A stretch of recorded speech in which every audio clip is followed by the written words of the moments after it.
Hi friends, आजची recipe आहे आलू poha cutlet. त्याच्यासाठी मी घेतलेले इथं थोडे पोहे।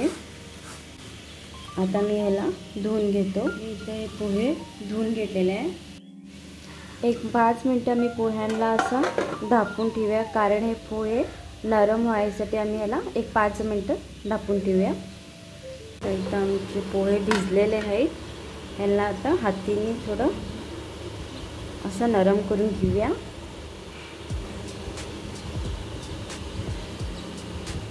आता इथं हे पोहे मी नरम करून घेतलेले आहेत। त्याच्यासाठी मी ह्याच्यामध्ये घालून घेतो हा मसाला, सुके धने, जिरे, बडीशेप, अजवाईन आणि तीळ।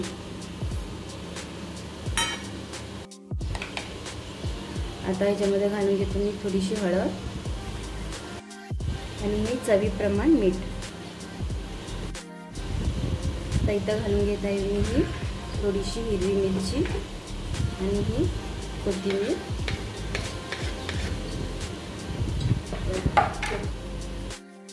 त्याला थोडं मिक्स करून घेतो मी। तर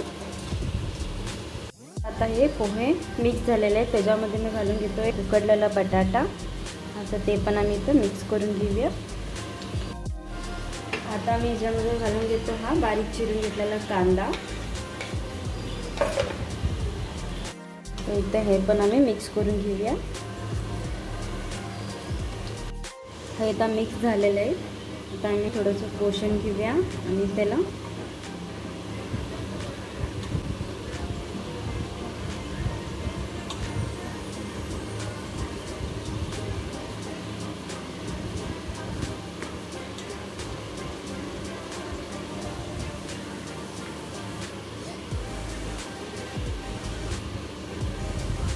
असे आम्ही एकदम पातळ कटलेटचं शेप देऊया।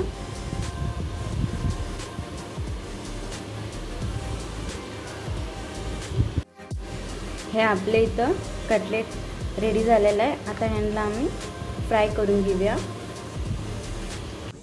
आता मी ते पॅन ठेवून घेतलेलं आहे।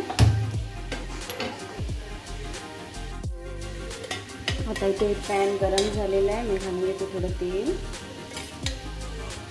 तर तवा गरम झालेला, तेल पण गरम झालं आहे। ह्याच्यामध्ये मी घालून घेतो आहे कटलेट। ह्याला आम्ही डीप फ्राय पण करू शकतो।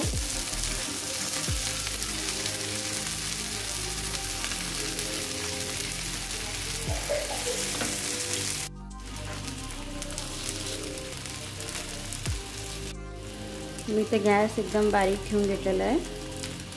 मला आपण हलक्या आगमध्ये फ्राय करून घेऊया।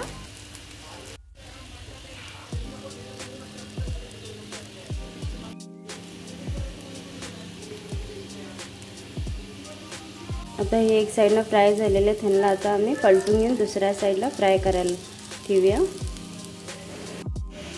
आजची ही पोह्याची रेसिपी तुम्हाला आवडली तर माझ्या चॅनलला लाईक करा, शेअर करा आणि सबस्क्राईब तरी करायला विसरू नका। थँक्यू।